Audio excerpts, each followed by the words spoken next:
사도 바울은 고린도 교회 문제에 대해서 전해 듣죠. 교회와 성도들 가운데 어떤 문제가 있었는가? 크게 6가지의 문제에 대해서 전해 듣습니다. 첫 번째는 분파와 파당이 교회 내 가득하더라 라는 것이고, 두 번째는 교회 내에 이러한 음행이나 도덕적 타락의 문제가 만연해 있더라. 세 번째는 성도들 간의 문제를 세상의 법정으로 끌고 가서 소송하는 일이 다반사더라. 그리고 네 번째는 우상에게 바쳤던 제물을 먹고 또 마시는 것에 대해 교회 내에 갈등이 있더라. 그리고 다섯 번째는 예배가 좀 무질서한 것, 특별히 은사를 남용하는 것에 있어서 교회 내에 많은 갈등이 생겼다더라. 그리고 여섯 번째는 부활에 대해서 불신하는 이들이 있었다라고 하는 이러한 6가지 문제를 전해 듣죠. 이렇게 다양한 문제가 고린도 교회에 있다라고 근로의 집 사람 편으로 듣죠. 이런 문제, 다양한 문제를 첫째는 이거고, 둘째는 이거고, 셋째는 이거다라고 전하지는 않았을 거예요. 고린도 교회에 그냥 만연해 있는 이러한 여러 가지의 문제를 접한 사도 바울이 가장 먼저 교회 내에 있는 파당과 분파의 문제를 언급한 그 이유가 뭘까 생각이 드는 거죠. 아니, 부활부터 이야기할 수 있잖아요. 그리고 아니면 은사에 대한 문제도 먼저 이야기할 수 있어요. 여러 가지의 문제가 공존해 있는 고린도 교회에 왜 가장 먼저 분파에 대한 문제를 언급을 했을까라는 생각을 해보게 됩니다. 자신이 선호하는 목회자가 있을 수 있죠. 또 자신이 좀 마음이 쓰이는 성도가 있을 수 있어요. 또 한편으로는 좀 불편하게 여길 수 있는 성도나 목회자가 있을 수도 있죠. 자기가 선호하고 좋아하는 것은 자랑하지만 좀 불편하게 여기는 것은 무시하고 멀리하는 이러한 행태들을 보인다는 거죠. 이게 사람에 대해서만 그러하겠느냐? 이게 이렇게 분파를 짓고 파당을 짓는 것이 그 사람에 대해서만 그러하겠느냐? 아니라는 거죠. 도덕적인 것도 어때요? 내가 좋아하는 사람이고 내가 좀 이해할 법한 사람이면 그의 도덕의 허물도 어때요? 뭐 사람이니까 그럴 수 있지. 똑같이 연약한데 이럴 수 있지. 한없이 너그럽게 이야기하지만 평상시에 내가 좀 불편하고 좀 거리감을 두고 있는 사람 같으면 어때요? 엄격하게 기준을 정해서 그냥 아예 죽일 놈으로 싸잡아 버리는 그러한 파당. 성도 간의 소송도 마찬가지 아니겠습니까? 내가 좀 괜찮게 여기는 사람 같으면 저 사람이 충분히 세상의 법정에다가 호소할 만해. 그럴 수 있어. 라고 이야기하지만 그렇지 않은 사람 같으면 아이고 유별나게 왜 그러느냐고. 아니 교회가 사랑이 없다고.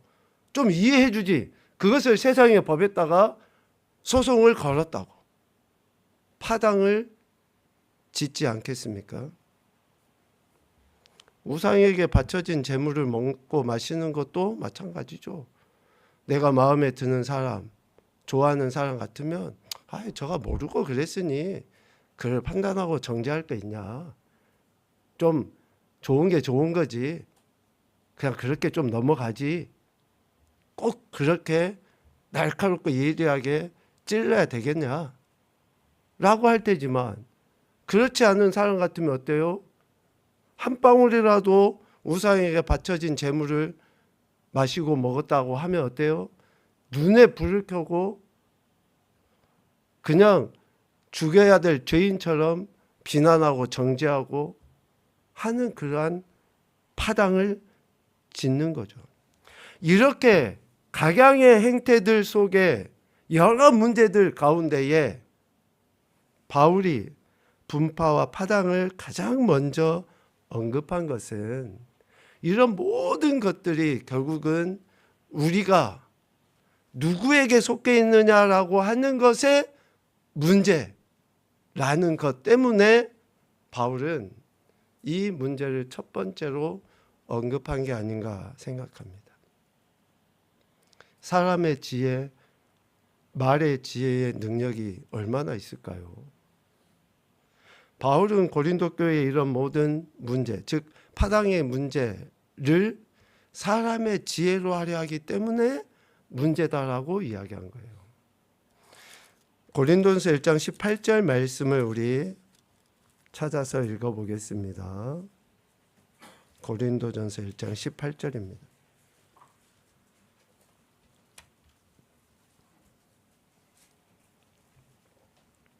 같이 보죠. 시작.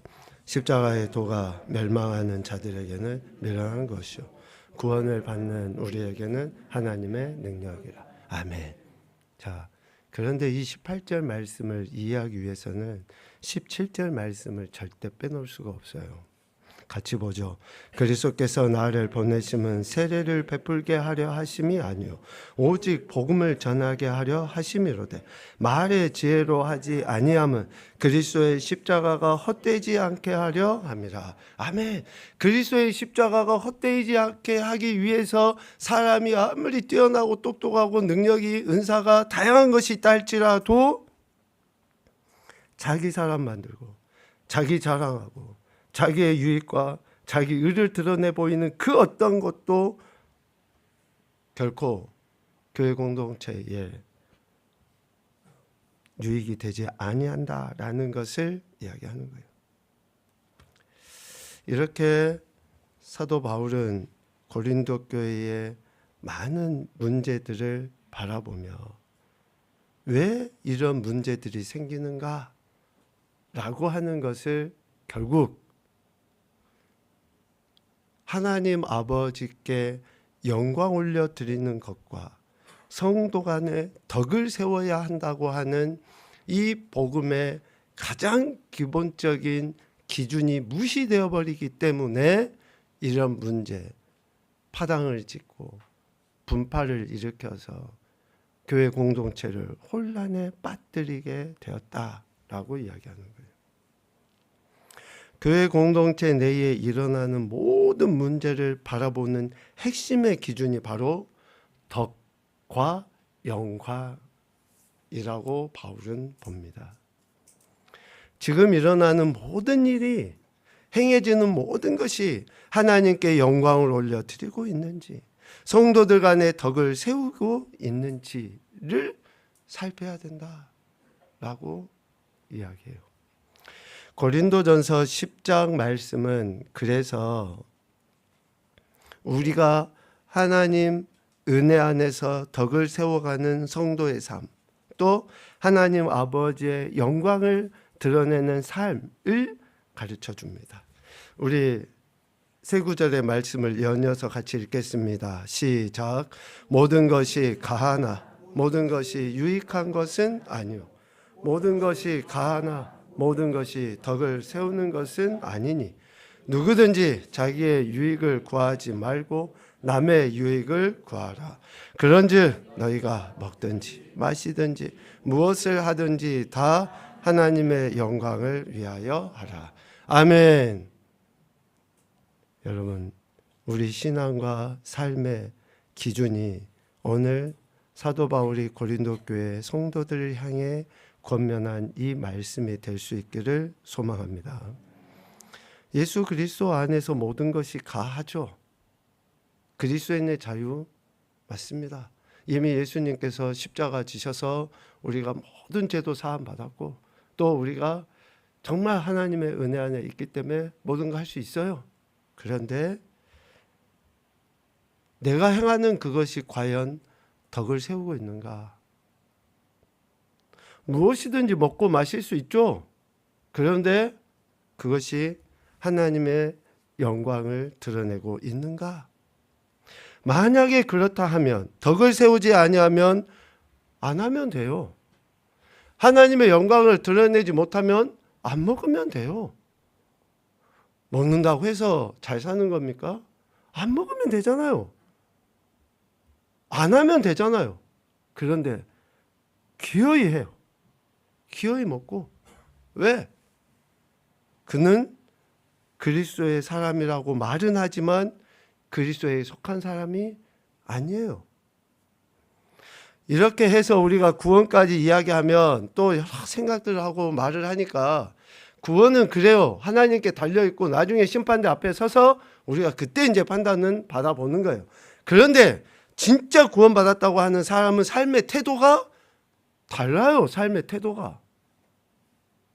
그래서 먹고 마시고 입고 또 무엇이든지 할 수 있다고 하지만 진짜 덕을 세우고 있는지 하나님의 영광을 드러내고 있는지를 지금 살펴보는 거예요. 지금 살펴보는 거예요. 우리 새벽에도 말씀을 나눴지만 덕은 공동체를 튼튼하게 세우고 이웃에게 유익을 주는 것을 덕이라고 이야기해요. 함께 세워가는 거예요. 같이 자라가는 겁니다. 그리고 유익하게 라고 하는 그 단어 역시 함께 지탱하는 거예요. 공동체의 유익과 연합을 위해 서로에게 도움을 주는 것, 서로에게 도움이 되는 것, 이것이 유익이에요. 하나님은 우리 인생을 관계적인 존재, 공동체적인 존재로 지으셨어요. 처음부터. 그래서 사람은 절대 혼자 살 수가 없어요. 관계 안에서, 공동체 안에서 서로 영향력을 끼치면서 살아요. 좋은 영향력을 끼치느냐, 좋지 않은 영향력을 끼치느냐. 상형 문자죠. 사람이는 짝대기 두 개를 딱 맞닥뜨리는 게 사람이에요. 그러니까 짝대기 하나로는 설 수가 없어요. 그런데 두 개가 맞닥뜨려 있는 게 사람이라는 거예요. 우리의 신앙이 예수 그리스도 안에서 이렇게 덕, 유익을 위함으로 나타나야 돼요. 나만 좋으면 더 심각하게 나만 은혜 받으면 됐지. 뭐 저 사람이야. 그거는 미안하지만 은혜도 아니에요. 아니 나는 좋아서 룰을 알란데 내가 은혜 받는 것으로 인해서 다른 사람이 상처 입고 시험 들고 도저히 안 되겠다고 하면 그게 무슨 은혜입니까? 덕, 유익. 그래서 우리 그리스도인들의 모든 행위가 하나님의 영광을 위한 것인지 또 공동체 유익과 연합을 위한 것인지를 살펴봐야 한다라고 바울은 권면하고 있습니다. 고린도 교회 뿐이겠습니까? 지금까지 지내왔던 모든 교회, 미안하지만 우리 교회도 그렇고 앞으로도 세워질 모든 교회들이 고린도 교회와 같은 여러 가지 갈등과 문제들로 어려움에 처하게 될 겁니다. 반드시 그렇게 돼요. 왜? 하나님의 말씀이 능력이 없어서가 아니에요. 미안하지만 예수 그리스도의 십자가 보배로운 피가 힘이 없어서가 아닙니다. 그 피를 믿는다고 하는 그 교회 공동체를 구성하는 저와 여러분 또 우리 인간이 이러한 연약한 존재이기 때문에 그러는 거예요. 하나님 말씀이 능력이 없습니까? 예수님의 피가 능력이 없어요? 아니에요. 그런데 그 피를 믿는다고 하는 하나님의 말씀을 믿는다고 하는 오늘 저와 여러분이 또 세대의 모든 그리스도인들이 연약하기 때문에 이런 갈등과 혼란의 문제가 교회 공동체 내에 있기 마련이다. 그러므로 우리는 오늘 사도 바울의 권면의 말씀을 누구에게요? 내게 주시는 말씀으로 받아들이고, 우리 교회를 향한 메시지로 받아들이고, 지금 이 시대의 교회를 향한 하나님의 메시지로 받아들이고, 우리가 그 권면의 말씀 앞에 우리 자신을 내려놓는 거예요. 나는 잘났다, 나는 괜찮아, 저 사람이 문제야, 누구 때문에. 여러분 제발, 세상 사람들도 요즘에는 그렇게 이야기하면 욕먹어요. 그런데 교회 다니는 우리가, 예수님 믿는다고 하는 내가 저 사람 때문에 교회 못 다니겠다, 저 사람 때문에 내가 시험 들었다,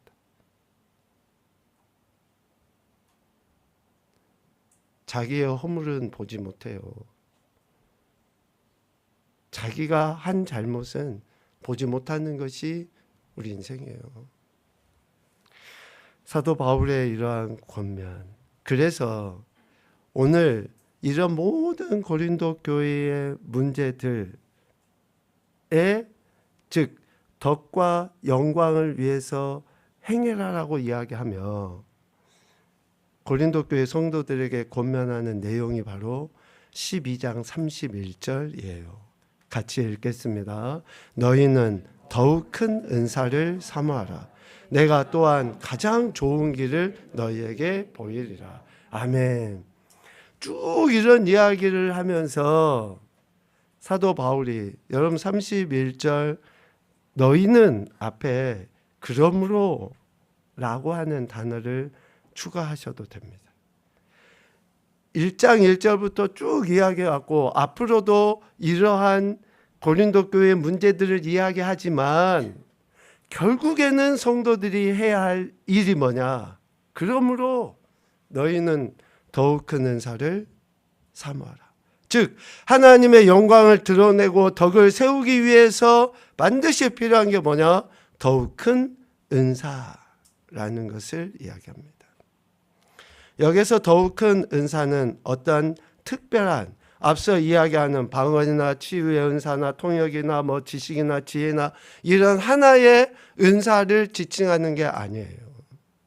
더욱 큰 은사라고 이야기할 때는 탁월한 은사, 뛰어난 은사, 즉 상대적인 그런 여러 그 은사들 가운데의 특별한 하나를 의미합니다. 고린도 교회 성도들 가운데는 자기가 받은 은사가 가장 뛰어나다라고 자랑을 하는 거죠. 그러다 보니까 문제가 생겨요. 갈등이 생겨요. 내가 받은 은사가 최고인데 방언 받은 사람은 방언이 최고라고 여기고, 또 치유하는 사람은 치유라고 이야기하고, 그래서 방언 받지 못한 사람을 무시하고 없인 여기고, 또 치유의 은사를 나타내지 못한 사람을 멸시하고 조롱하는 그러한 다양한 행태들이 갈등으로 나타나 보여진 거죠. 그래서 사도 바울은 교회 전체에 유익을 주기 위해 제일 효과적이고 광범위한 힘을 가진 그 탁월한 은사, 더욱 큰 은사를 사모하라 라고 이야기하는 겁니다. 여기서 사모하다라는 그 말은 긍정과 부정의 의미를 써야죠. 긍정의 의미는 그 열심을 내다, 그런 의미가 있죠. 간절히 구하다라는 의미가 있어요. 부정의 의미로는 시기하다, 질투하다라는 뜻이 있어요. 그러니까 우리가 하나님의 영광을 드러내고 덕을 세우기 위해서 가장 탁월한 그 은혜, 은사, 능력을 열심으로 품고 간구하고 구해야 한다, 본받아야 한다 라고 이야기합니다. 그렇게 하면 가장 좋은 길을 너희에게 보이리라 라고 이야기해요. 여기서 길을 뜻하는 헬라어 호도스는 요한복음 14장 예수님께서 자신을 길이라고 했잖아요. 그 단어하고 똑같아요. 그러니까 그 길을 보여주는 거예요. 그 길. 그러니까 우리가 더욱 큰 은사를 를 얻게 되면 예수 그리스도께서 걸어가신 예수 그리스도의 삶을 우리도 살아갈 수 있게 되는 거죠. 사도 바울이 고린도 교회 성도들에게 뭐라고 이야기했습니까? 내가 그리스도를 본받은 것처럼 너희는 나를 본받은 자가 되라 라고 이야기했잖아요. 그러니까 그러한 본받음은 어떻게 이루어져 갑니까? 예수 그리스도께서 사신 그 삶을 살아가는 것은 더욱 큰 은사가 있을 때이다 라고 이야기해요. 모든 은사를 아우러서 하나님의 영광과 덕을 드러내 보일 수 있는 그 은사를 갈망해야 한다라고 이야기해요. 그것이 뭡니까? 오늘 13장 1절부터 우리가 쭉 읽은 사랑이에요. 사랑. 이 사랑은 대가를 바라지 않고 타인의 유익을 구하고 이타적이며 의지적인 사랑을 뜻해요. 즉 아가페의 사랑을 이야기합니다. 하나님께서 우리 인생에게 보여주신 이 절대적인 아가페의 사랑을 오늘 우리는 절대적으로 사랑할 수는 없지만 이기적인 사랑과 반대되는 이타적인 사랑, 그리고 내 감정에 치우치지 아니하고 의지적인 사랑을 드러내 보일 때에 가장 좋은 길을 걸어가게 되는, 즉 하나님의 영광을 드러내고 성도 안의 덕을 세울 수 있다라고 이야기해요. 그러면서 1절부터 3절까지 사랑, 이 이타적이고 의지적인 사랑의 절대성을 이야기해요. 절대성. 방언이나 예언이나 지식이나 믿음이나 구제 등 뛰어난 영적 은사가 있을 수 있어요. 또 자기 자신을 희생할 수도 있습니다. 그런데 뭐가 없으면요? 사랑이 없으면 아무런 유익이 없다. 즉 함께 견고하게 세워갈 수가 없다라고 해요. 사랑이 없으면 방언의 은사가 무슨 의미가 있어요? 예언의 은사가 무슨 의미가 있습니까? 판단하고 비난하고 정죄할 목적으로 은사를 사용하는 겁니까? 아니에요.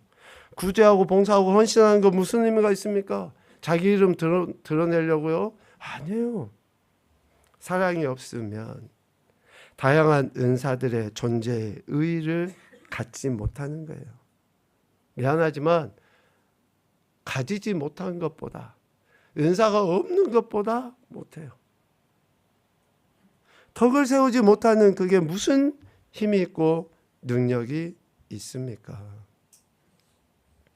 은사를 사랑의 목적으로 사용하지 않는다면 그 행동하는 자신에게는 진정한 유익이 없습니다. 은사는 성령으로 거듭난 인격, 즉 사랑에 따라 사용해야지만이 유익이 있어요. 사랑에 따라서 행해야지만이 됩니다. 성경에 나와 있는 이런 다양한 은사 외에도 우리가 이 땅의 삶을 살아갈 때 하나님이 우리에게 많은 달란트를 주시죠. 많은 재능도 주셔요. 또 민감함도 주셔요. 이런 다양한 것들을 가지고 영광을 드러내고 덕을 세우기 위해서는 사랑이 바탕이 돼야 돼요. 그리고 4절부터 7절까지는 이 사랑의 속성에 대해서 구체적으로 이야기합니다. 이 구체적인 행동 양식을 크게 15가지로 표현하죠. 오래 참는 거, 온유하고 시기하지 않고 막 쭉 하면서 이렇게 행동 양식으로 표현을 해요. 다양한 은사가 고린도 교회에 있었지만 결국 사랑에 근거하지 않기 때문에 이러한 그릇된 행태들이 나타난 거죠. 끊임없는 갈등과 분쟁이 일어나요. 사랑이 없기 때문에. 그래서 사랑의 이러한 다양한 행태들, 형식이 있어야 돼요. 그래서 우리가 이야기하는 것처럼 사랑은 뭐 어떤 그 명사나 형용사가 아니라고 이야기하잖아요. 동사예요, 동사. 움직여지는 거예요. 움직임으로 그 사랑이 실제라는 것을 드러내 보이는 거예요. 이 사랑의 속성, 우리 개개인의 인격이라고 표현할 때에 사랑에도 인격이 있어요. 인격이. 얼마나 내가 하나님의 사랑 안에서 근거하는가. 앞서 이야기했잖아요. 우리는 나의 허물을 못 봐요, 잘. 그래서 다른 사람의 허물은 지적하기가 쉬워요. 지적을 듣는 것도 버거워해요. 그래서 그 옳은 이야기조차도 우리는 듣지 않으려고 하기가 쉬워요. 그런데 왜 가만히 생각해 보면 지적을 하고 하는 것들이 불편한가? 물론 내 마음이 삐뚤어져 있는 것도 있지만 또 권면하고 위로하는 사람의 그 지적이 사랑이 바탕이 되지 않기 때문에 그러기도 해요. 그러기도 해요. 여러분들도 하고 싶은 이야기 많을 거예요. 저도 하고 싶은 이야기 많지만 우리가 인간이 꼭 그래요. 남에게 대해서 막 속으로 목사님 잘하십니까? 할머니 뭐 제가 할 말은 없죠. 다 우리 인간은 그렇게 연약한 존재이죠. 그래서 예수님께서 보여주신 이 사랑의 속성, 예수님의 성품을 오늘 우리에게 말씀하면서 바울은 구체적인 행동으로 사랑이 드러나야 한다라고 이야기하는 것입니다. 그러면서 마지막 이야기하는 게 뭐예요? 사랑의 영원성이에요. 영원하다. 8절 사랑은 언제까지나 떨어지지 아니한다. 사랑은 영원하다라는 것을 이야기해요. 여러 가지 은사 있을 수 있어요. 지식도 예언도 있을 수 있습니다. 그런데 여러분 우리 각 개개인이 받은 은사들도 한번 생각을 해보세요. 처음에 받았던 그 은사가 지금까지 계속 오느냐? 미안하지만 그렇지 않더라고요. 사그라서 없어져 버리기도 하고 또 때로는 다른 은사가 생기기도 하고 뭐 다양한 그런 은사들이 우리에게 있었다 없었다 해지기도 하고 결국에는 우리가 죽음 이후에는 그런 은사들 실질적으로 필요도 없어요. 오늘 마지막 13절에 이야기하자면 믿음, 소망, 사랑. 실질적으로 그 중에 제일이 사랑이라고 이야기할 때 우리가 하나님 나라에 들어가 버리잖아요. 죽잖아요. 그러면 믿음이 무슨 소용이 있어요? 천국 가기 위해서 예수님 믿는데 믿음이 무슨 의미가 있습니까? 천국에 소망을 두고 살았는데 천국에 가버렸는데 소망이 무슨 의미가 있어요? 아무런 의미가 없어요. 그런데 뭐는 영원합니까? 사랑은 영원한 거예요. 사랑.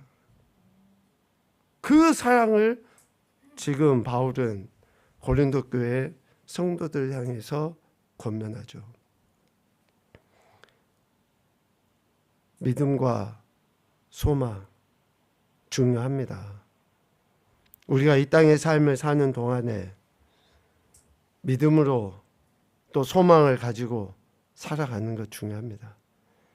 그러나 진정 사랑이 없으면 그 믿음도 소망도 의미가 없다는 것을 바울은 이야기해요. 오늘 우리 그리스도인들이 삶의 현장에서 성도라고 하는 정체성을 드러내 보일 수 있는 확실한 증거가 뭔가? 저와 여러분이 예수 그리스도를 믿는 하나님의 자녀요 백성이라고 하는 이 정체성을 확실하게 드러내 보이는 방법이 뭔가? 은사를 행하면 그리스도인이라고 불림을 받겠습니까? 미안하지만 귀신들도 방언을 하고 귀신들도 병을 고쳐내고 귀신들도 소위 우리가 이야기하는 재물도 주고 명예도 주고 해요. 그런데 귀신들이 하지 못하는 건 뭐예요? 사랑을 못해요. 귀신들은 사랑을 못한다고요. 그러니까 우리가 가진 은사를 자랑하겠습니까? 아니면 믿음을 자랑하겠습니까? 내 지식을 자랑하겠습니까? 뭘로 내가 그리스도인이라고 하는 정체성을 드러내 볼 수 있냐고요. 무엇이 나의 정체성을 확증해 볼 수 있냐고요. 그것은 사랑이에요. 사랑. 그 사랑이 있을 때에 성도라는 정체성을 분명하게 드러내 볼 수 있습니다. 다른 어떤 말을 덧붙인다 해도 다 표현할 수 없는 것이 하나님 아버지의 사랑인 줄로 믿습니다. 하나님께서 우리 인생을 사랑하신다는 이 진리의 근거에서 이제 우리 인생은 관계 속에 있는 이들을 사랑하고 섬겨야 됩니다. 사랑하고 섬겨야 돼요. 그 사랑에 근거한 믿음이, 그 사랑에 근거한 소망이 능력을 발휘하게 되는 거죠. 하나님의 사랑을 받은 자로서 진정한 사랑을 통해 하나님께 영광 올려드리고 성도 간에는 덕을 세우는 삶을 살아야 하는 것이죠. 이것이 바로 바울이 고린도 교회 편지를 쓰면서 이야기하고자 했던 핵심입니다. 오늘 저와 여러분의 신앙과 삶에도 이 말씀이 기준이 되어서 하나님께서 우리를 사랑하시는 그 사랑을 증거하고 나눔으로 하나님의 영광을 드러내며 덕을 세워가는 교화 복된 인생이 되시기를 주님의 이름으로 축복합니다. 아멘.